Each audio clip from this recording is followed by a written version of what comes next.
If you think cats only know how to eat, sleep, and scratch the sofa, then sorry, you're seriously underestimating a creature that's been fine-tuned by millions of years of evolution. That tiny nose alone is already a unique biological fingerprint, and that steady purring sound can work like a built-in self-healing mode that science is still trying to catch up with. Tonight, when your royal cat curls up at the foot of your bed, looking lazy and carefree, its brain and body are actually running a series of sophisticated systems. A dawn warrior body clock getting ready for an imaginary hunt, a balance system that lets it twist its body in midair, and even a built-in safety filter deciding what's allowed to go into its body. In this video, we're going to break down 10 cat facts that sound totally crazy, but all have clear scientific foundations, so that after watching, it'll be hard to ever look at that little fur ball at home as someone who only knows how to sleep. If you truly want to understand the nature of your lazy cat on a deeper level, hit like on this video and subscribe to our channel so you don't miss any of the good stuff. Then let's move on together through the next sections, because the further we go, the more you'll see that every odd behavior your cat has actually has a reason behind it. It's just that until now, no one has explained it to you the right way.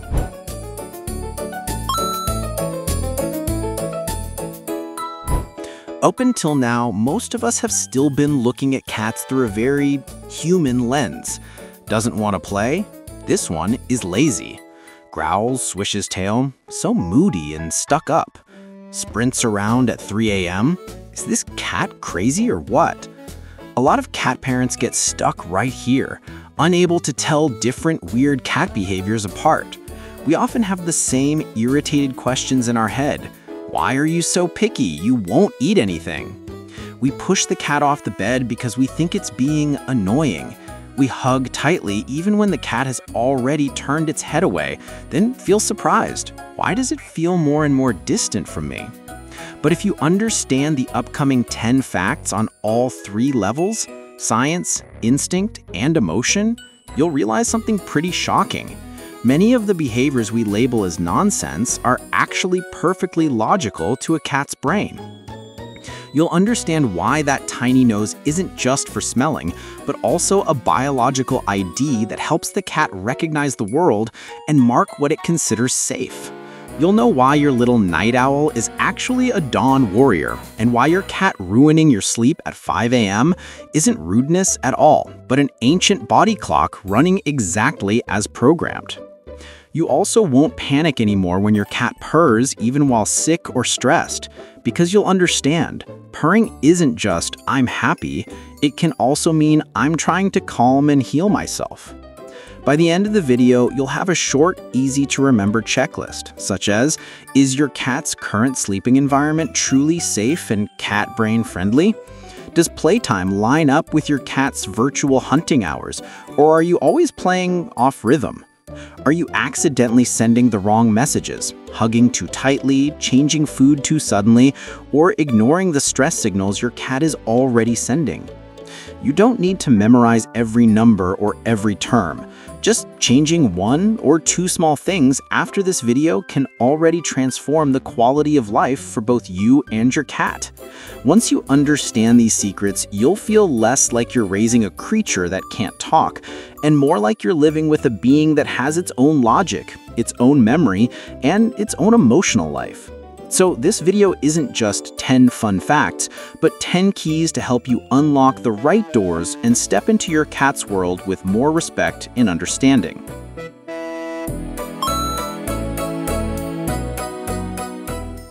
Number 1. A cat's nose is a biological fingerprint. Every nose is a unique code. Next time you bring your camera close to Luna's face, pause for a few seconds on that tiny nose. That pink or brown little nose isn't flat and smooth like we often think. If you look closely, you'll see tiny grooves, dots, and ridges, like the surface of a miniature planet. It's not just a cute button in the middle of the face, it's almost like a biological ID card for every single cat. Scientifically, the pattern on each cat's nose is completely unique, similar to human fingerprints. No 2 noses are exactly alike. Inside that nose is a highly sophisticated scent system with many more scent receptor cells than humans have. On top of that, cats have an extra organ called the Jacobson's vomeronasal organ in the roof of the mouth, which allows them to read hormones and pheromones, layers of scent information that we can't detect at all. For a cat, a sniff isn't just checking if something smells nice. It's how they verify identity and emotional state. When a cat bumps its nose or rubs its face on your hand, on the table edge, or on a chair leg, it's quietly signing its scent onto that space. This is my territory. This is someone I consider safe. Before allowing you to hug or pick it up, many cats will scan you first with their nose, as a little security check. Because their sense of smell is so sensitive, odors we find just a bit strong can be torture to a cat. Shoving a cat's face straight into strong smells, perfume, alcohol, cleaning products, is like pushing them into a thick cloud of smoke. Instead, let everything happen at the cat's pace. Before petting, offer your hand for the cat to sniff first, especially with sensitive or anxious cats. When you bring home something new, a bed, box, carrier, don't force the cat to go near it.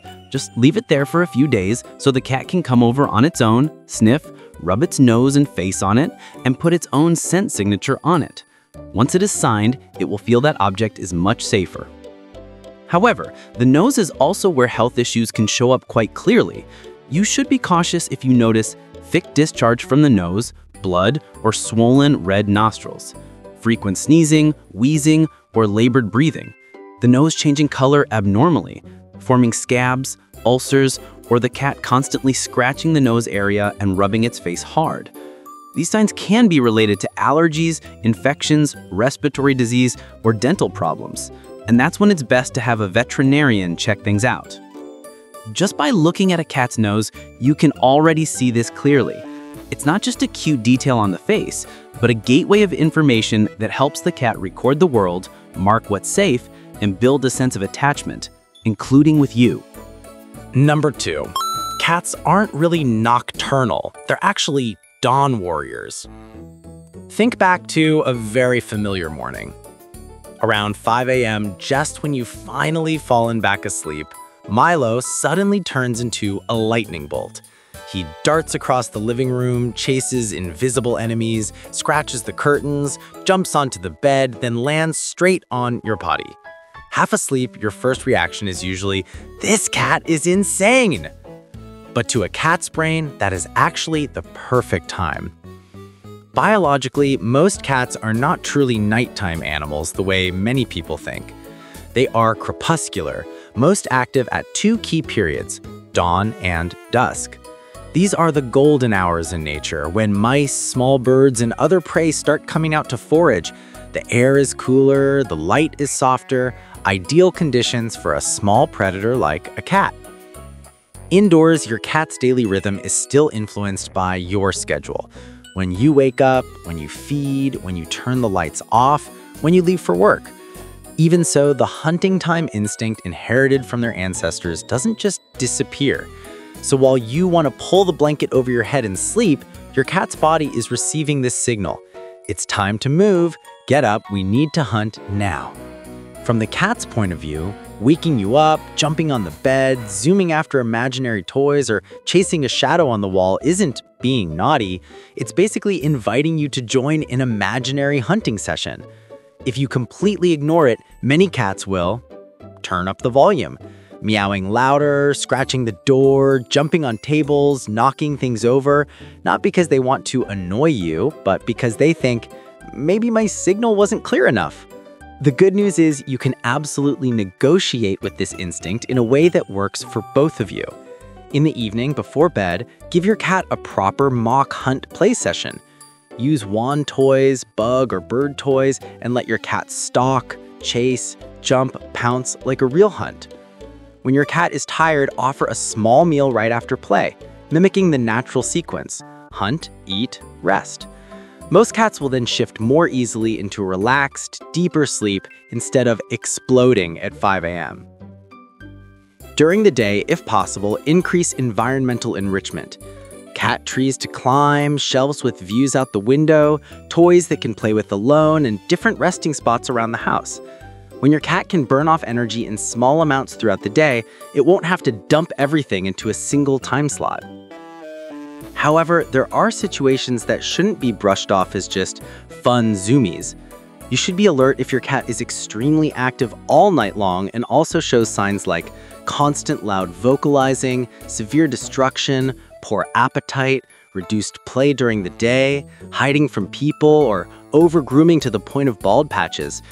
At that point, what you're seeing is no longer just hunting time, but could be a sign of stress, anxiety, poor environment, or an underlying health issue like pain, hyperthyroidism. That's when you should talk to a veterinarian instead of just scolding the cat for being wild at night.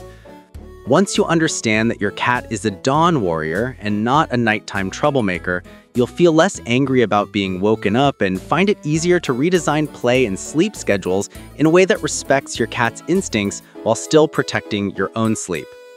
Number 3. Cats always land safely on their feet? This scene is very common.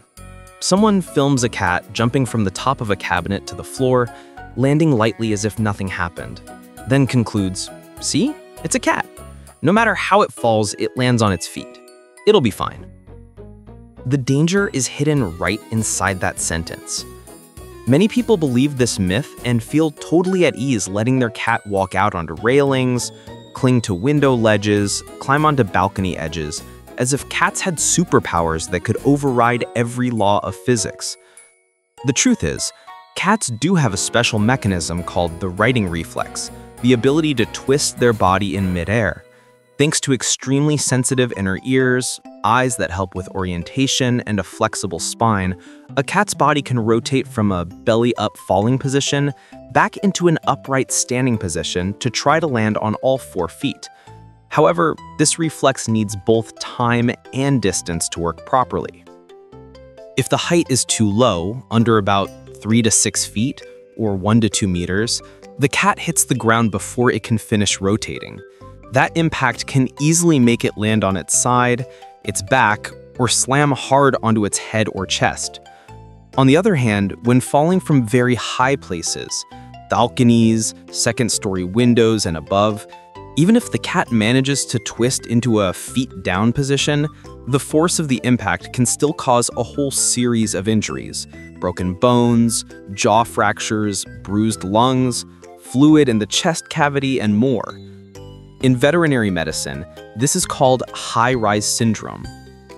Instinctively, it makes perfect sense that cats like climbing high and jumping far. From up high, they can survey the whole area, feel more in control and safer, and have more escape routes if they sense a threat. But that instinct is not a Marvel superpower. It's still limited by gravity, height, landing surfaces, and the physical limits of a flesh and blood body.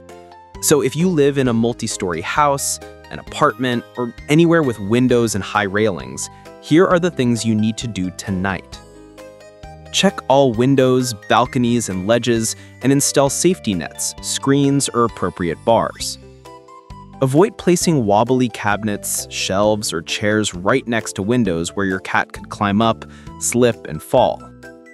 Inside the home, actively create safe climbing routes for your cat. Sturdy cat trees, solid wall-mounted shelves, window perches with rugs or non-slip surfaces, so they can still satisfy their climbing needs without having to trade that for serious risk. And most importantly, never throw, drop, or test your cat from above just to prove that cats always land on their feet. That is not a game.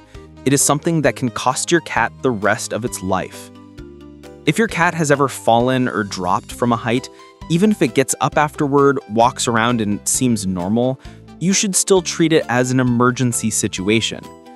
Signs like rapid breathing, coughing, wheezing, or heavy belly breathing, limping, refusing to put weight on one leg, or signs of paralysis, bleeding from the mouth, nose, or eyelids, a swollen face, or pain when you touch the chest or belly. Just lying in one spot, responding very little, looking more dull and out of it than usual, are all reasons to take your cat to the veterinarian immediately. Many internal injuries cannot be judged by eye in the first few minutes. The longer you wait, the higher the risk.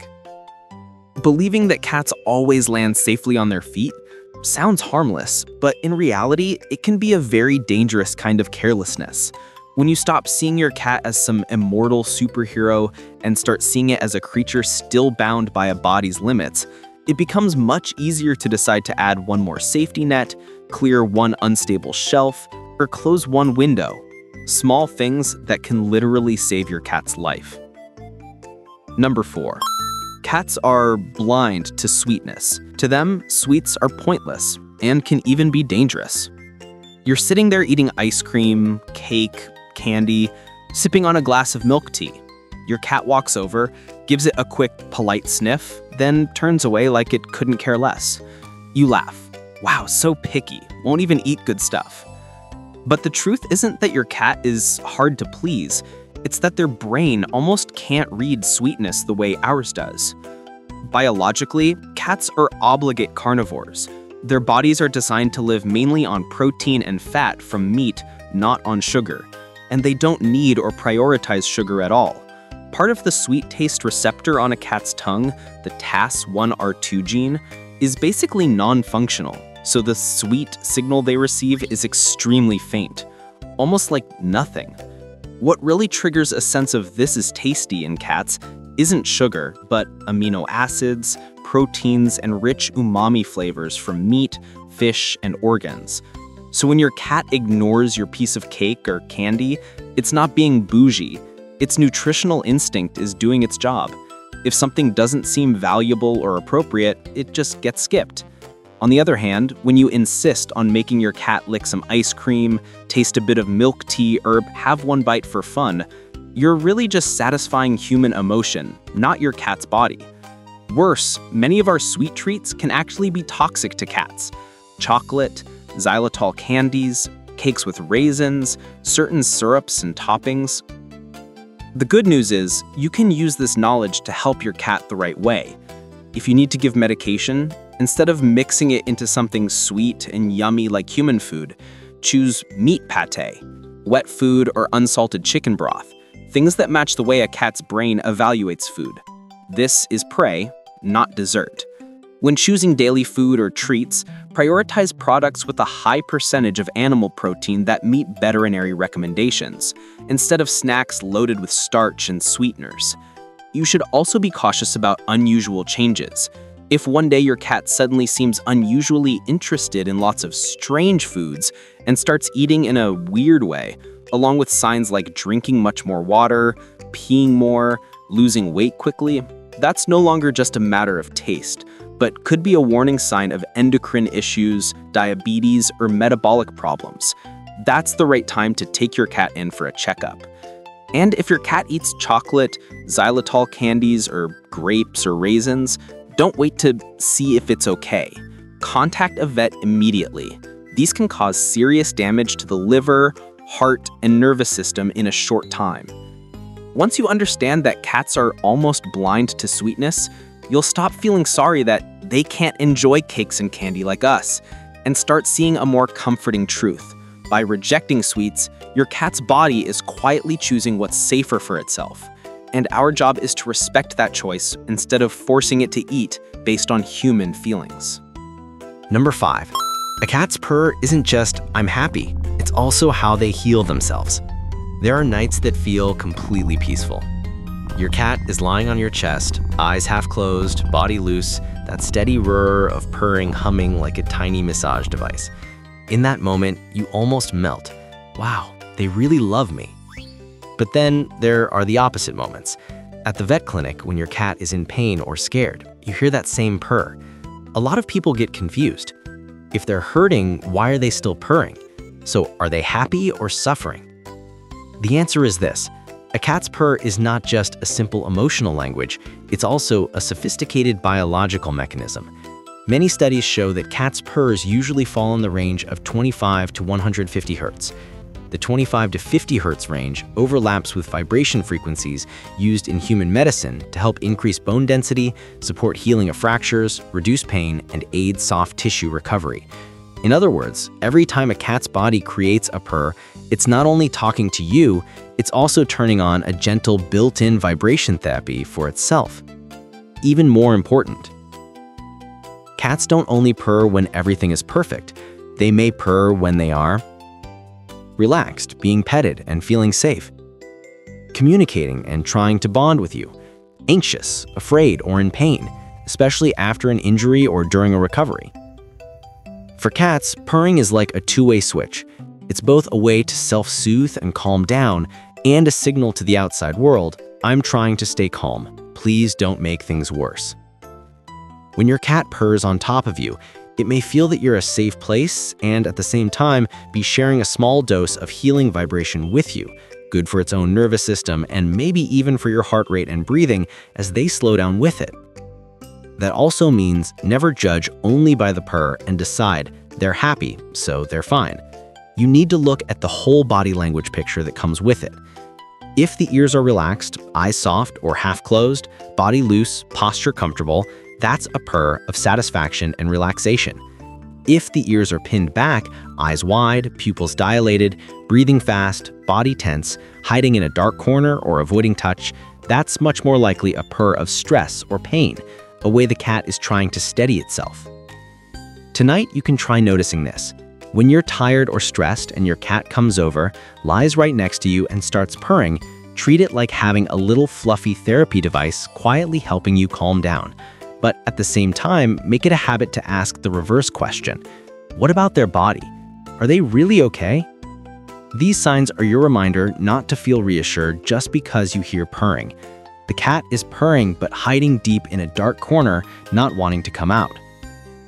Not eating or eating very little, losing weight quickly. Breathing fast, having trouble breathing, or the belly looks unusually swollen. Licking one spot over and over until the fur falls out, meowing or crying when you touch that area. Walking unsteadily, wobbling, or moving in a way that's clearly different from normal. When purrs come with these signs, treat them as an SOS signal, not as a soothing soundtrack, and take your cat to the vet as soon as you can. Once you understand this other side of purring, you'll stop assuming that purr equals proof my cat is healthy and happy, and instead learn to respect it properly, as one of the most subtle ways a cat's body uses both to love and protect itself, and sometimes to take care of you too. Number 6. Why cats love tight boxes, chair edges, and sleeping spots that look dangerous. If you've lived with a cat long enough, this scene is probably way too familiar. You spend money on a cloud-soft cat bed, line it with a nice cushion, pick a color that matches your interior. Your cat glances at it once, then dives straight into the crumpled cardboard box next to it. Or worse, instead of sleeping on the huge comfy bed, they choose the thinnest edge of the chair, draped over it like one wrong move would send them crashing to the floor. You look at them and can only shake your head. What is wrong with this cat? In reality, if you look through the lens of survival, your cat's choices make perfect sense. In nature, cats are both predators and potential prey for larger animals. That makes them especially fond of places that are enclosed, wrap around their body, and reduce the number of directions from which they can be attacked. A tight box, a corner of a closet, a cubby in a shelf, all feel like a den to a cat. Their back pressed against a solid surface, walls on the sides, everything much easier to control than lying exposed in the middle of a wide open space. Boxes and small corners have another advantage.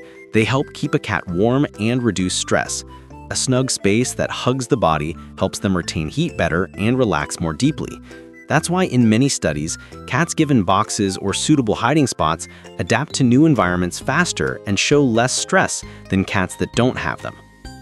And what about those spine-breaking sleep positions with twisted bodies like advanced yoga poses?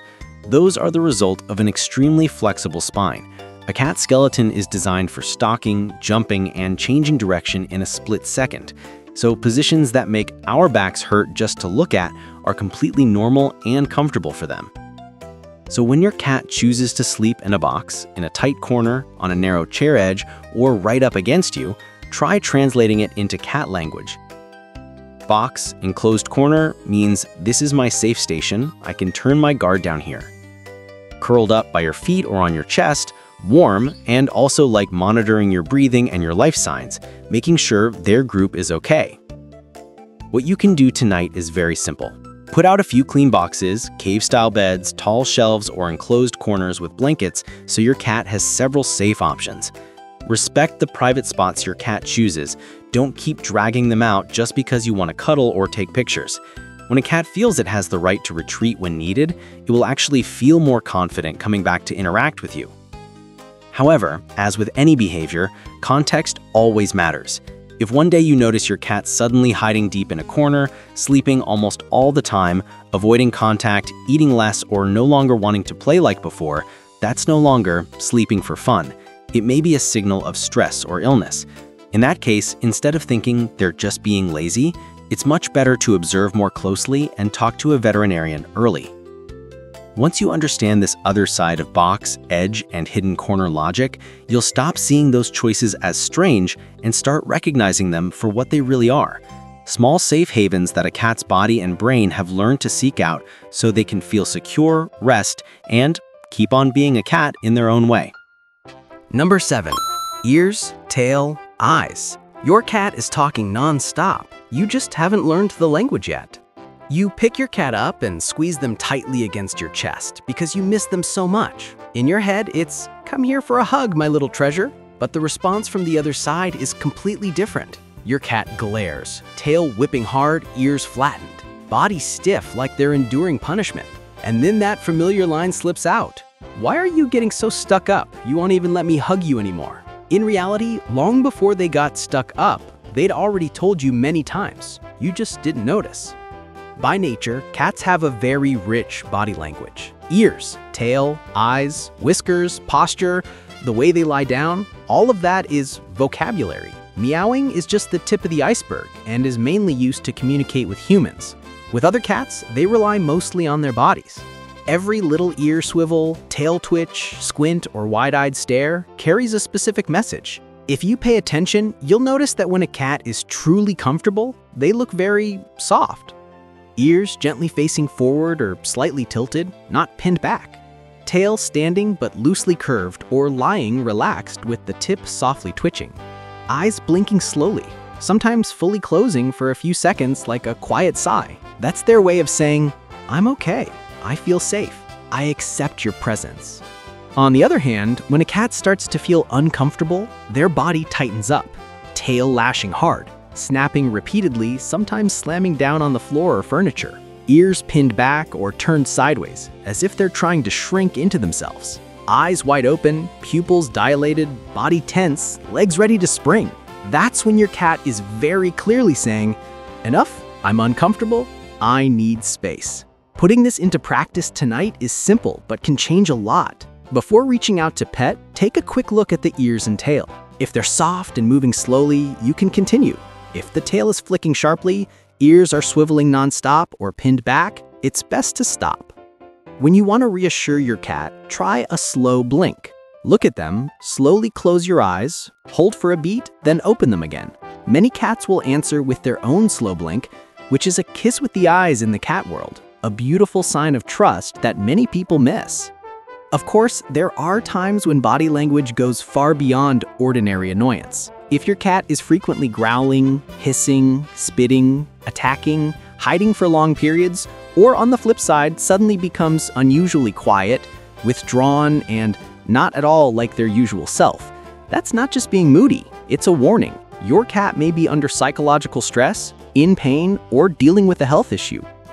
Learning to read your cat's ears, tail, and eyes is how you say to them, "I don't just love you in my own way, I'm trying to understand you in your way too." And sometimes simply stopping your hand at the right moment, stepping half a step back when the tail starts to lash, or returning a slow blink to a stare is enough to grow the trust account between you and your cat by a lot. Number 8. A cat's tail is the rudder that turns them into a real acrobat. If you pay close attention, you'll notice that your home hosts plenty of circus acts every single day. A tightrope walk along a narrow chairback, a clean jump from the top of a cabinet down to the table, then from there another bounce up onto a high shelf like they're doing parkour. Everything is so smooth that you feel like your cat doesn't even know what fear of falling is.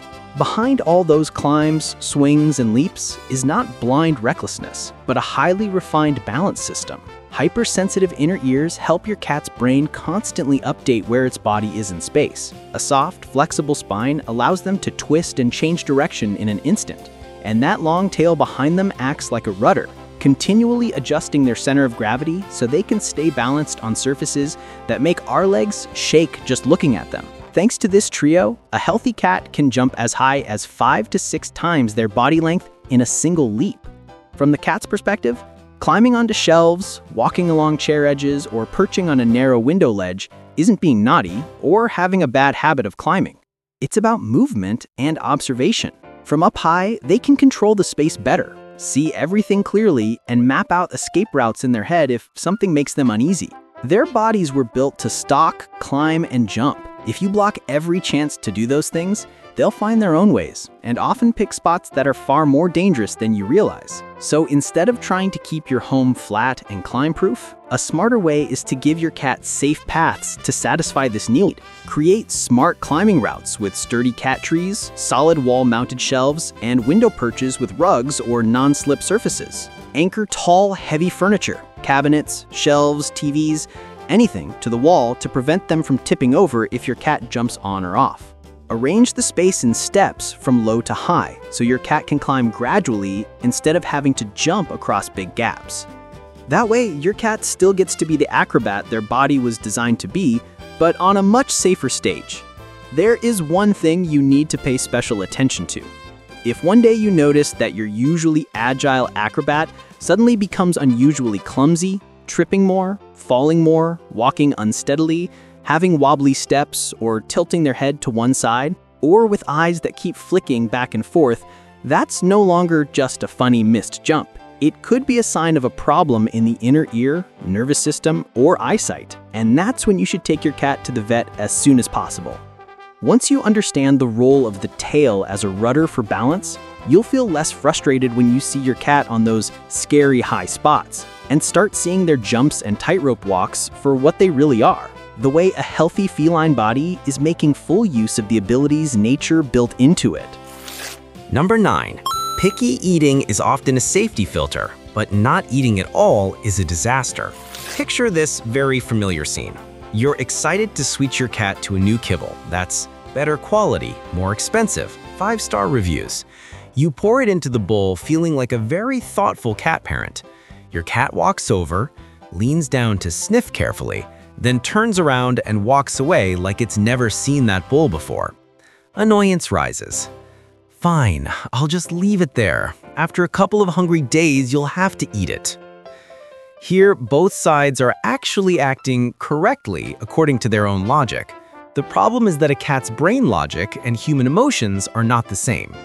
In nature, for a feral cat, eating the wrong toxic thing can mean death, so their brains are programmed to be extremely cautious about unfamiliar smells and tastes. New food, unusual odors, different textures, all of these go straight onto the pending review list before they're accepted.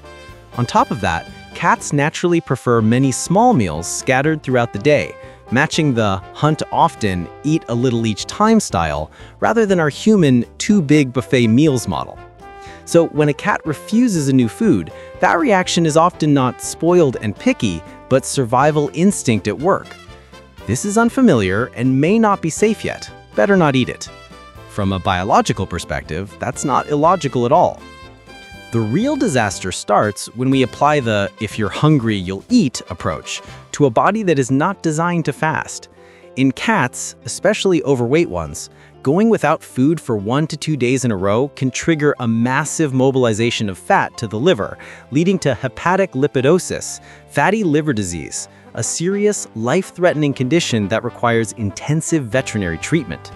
In other words, starving them to teach a lesson can push a cat from annoyingly picky to seriously ill and hospitalized much faster than you think. A safer and more respectful way is to give the cat's brain time to adjust. When changing foods, mix gradually. Start with 75% old food plus 25% new food, then move to 50-50, then 25-75, and only then go to 100% new food. You can use a bit of a familiar topping your cat loves, like their old pâté or unsalted chicken broth, to introduce the new flavor under a layer of trusted scent. And there's one principle you should remember as a kind of red rule. If your cat is barely eating or eating far too little for 24 to 48 hours, especially if they're overweight, do not wait and think when they're hungry enough they'll eat.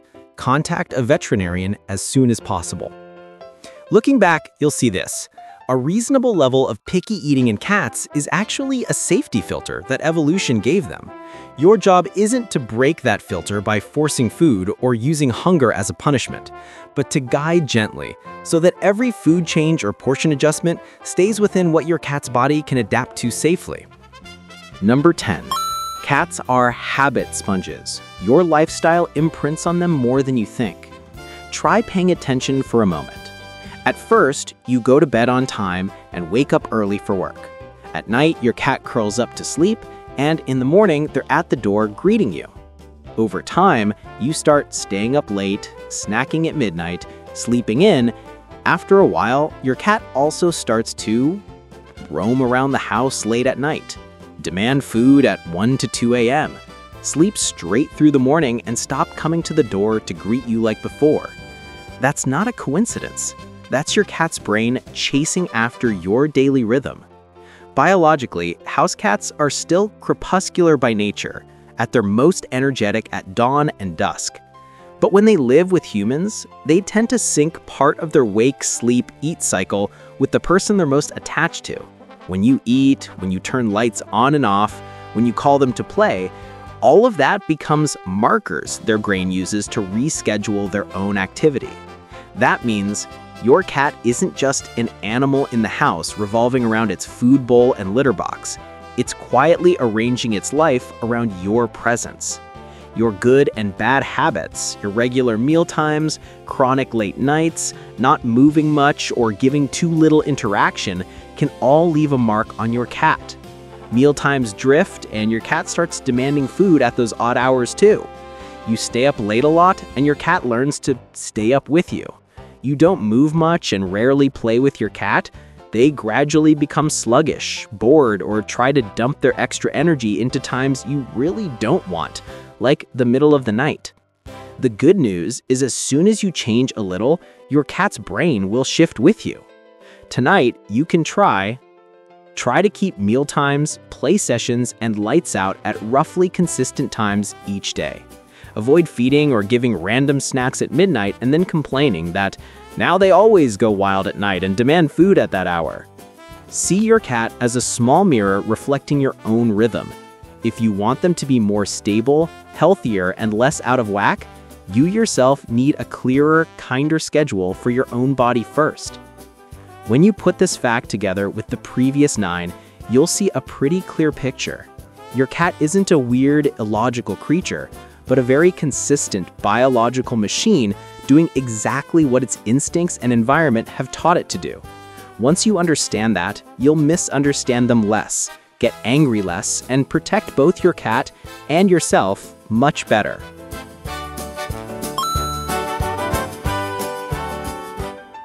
About purring and emotions. The first thing you need to correct in your mind is this. Don't automatically assume purr equals absolute happiness. Purring is adorable, but if it comes with unusual signs like not eating, hiding in dark corners, avoiding contact, or seeming painful when touched, you should take note and consider asking a veterinarian for advice instead of comforting yourself with, "They're happy, they're fine."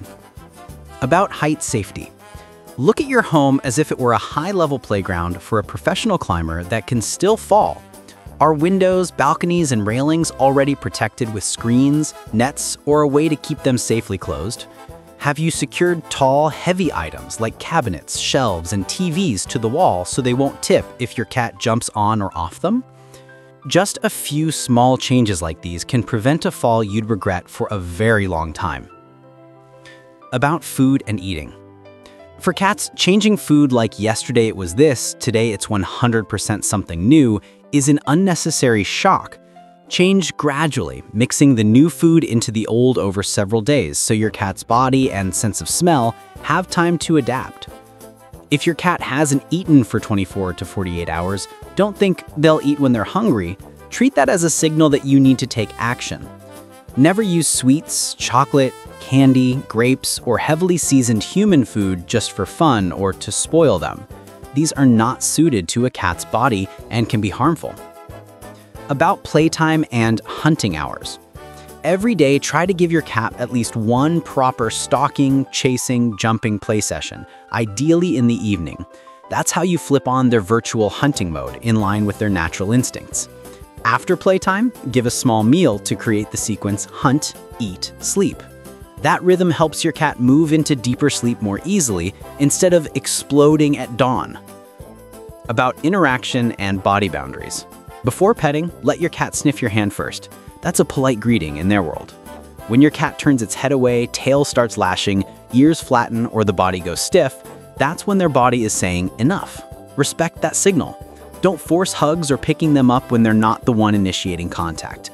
Boundaries respected today will turn into trust tomorrow.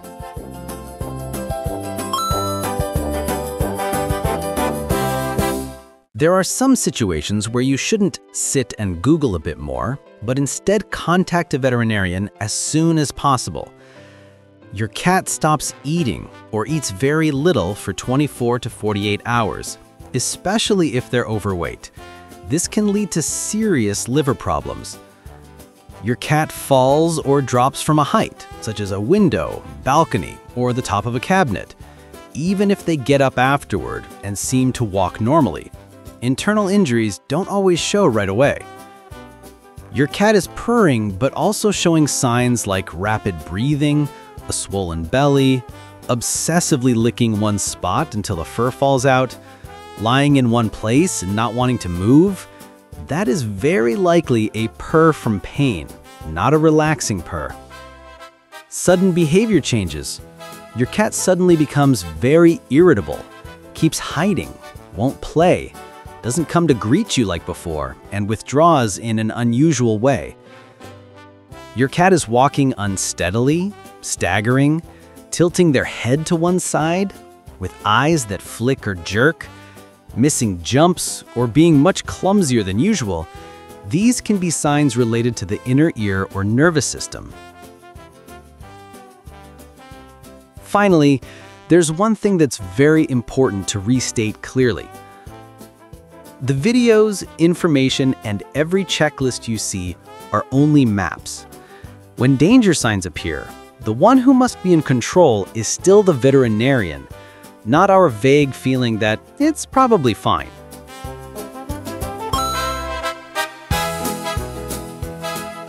Tonight, before you go to sleep, take one more look at your Royal Highness at home. Not just a quick glance out of habit, but as if this were the very first time you were seeing them again. A little cat curled up in a torn cardboard box, draped over the back of a chair, or sleeping in a tight ball at your feet, ears twitching gently at every tiny sound in the house. Now you know. That tiny nose is recording the entire scent map of your home and holding on to your scent as its safe zone. That steady purring isn't just, "I love you," it's also how their body soothes itself and, without meaning to, soothes you too. Those naughty jumps and climbs are really a finely tuned body built to balance and survive. That fussy eating and refusal of strange foods are often a quiet reminder, this isn't right for my body. In the end, your cat isn't just a pet to make the house feel less empty, but a creature that's come through a whole history of evolution and is now trying to read humans with its small brain. Every time we scold them for being lazy, ignore them when they're stressed, in pain, not eating, or hiding in a corner, we're missing a chance to protect a being that depends completely on us. Please like this video, subscribe to the channel, and share it with friends who also live with cats. The more people understand how this cat machine actually works, the fewer cats will be scolded unfairly, the fewer warning signs will be missed, and the more homes there will be where humans and cats truly become teammates, not owner versus boss. Just a gentle reminder, as with all health and behavior videos, Our team always works with veterinarians when creating this content. If your own Royal Highness shows any strange signs or worrying symptoms, leave a comment. We'll do our best to read and support you as soon as we can. And in any emergency, please take your cat to a veterinary clinic right away.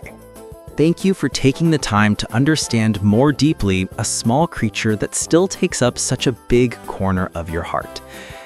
Next time your cat purrs on your chest or watches you from the edge of the bed, remember, somewhere in those blinks and tiny vibrations, they're saying, "I trust you," in the unique language of their species.